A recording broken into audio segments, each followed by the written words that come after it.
tell us about your piece. I wrote this piece a sunny afternoon on Shadyside Avenue, imagining a place where I come from Chicago, and when I come here to the East Coast, I stay with my brother and his family in a beautiful neighborhood in New Jersey on Shadyside Avenue. And this is like a quiet place where children are playing, like there's a lot of greens, and that was my inspiration. But it looks like Peter the poet had a different twist and turn on this title, and I will of course leave it to the poet, but I think some kind of magic of art fusion will happen right now between these totally different inspirations. Yes. So Peter Carlaftes. Peter Carlaftes. The poem called A Friend in Need. All right. All right.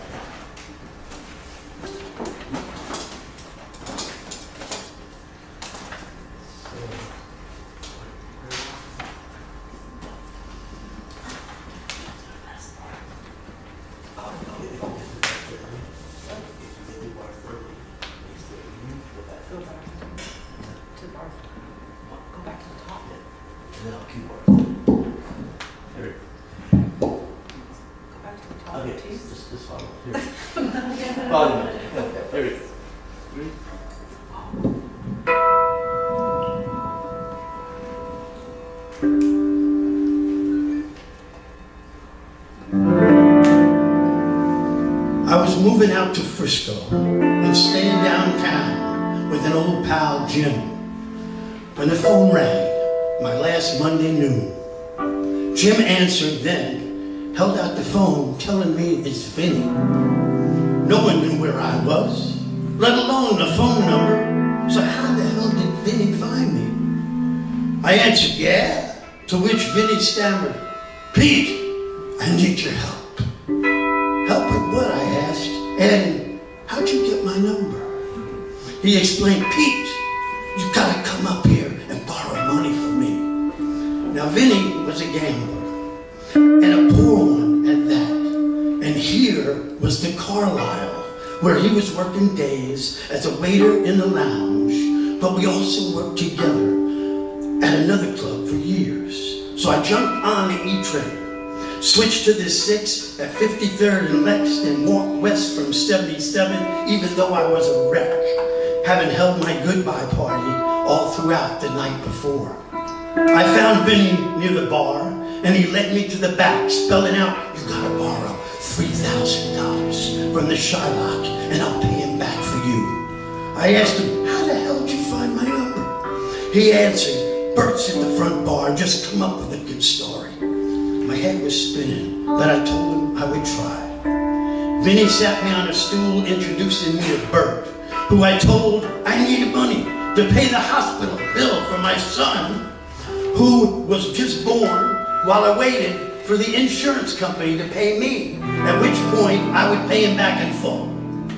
Bert left the bar, returning soon, to hand me 30 $100 bills that he snapped out of his palm from a rubber band stretch circling his south paw.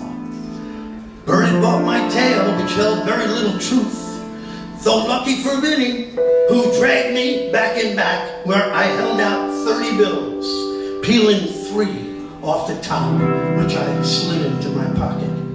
Vinny took the remaining 27, but never took his eyes off my pocket, because in that moment, he had already lost the $2,700, but that 3 in my pocket was all that could save him. That's a gambling addiction, tried and true, but I held my ground and split to never see Bert or Vinny again.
Natasha.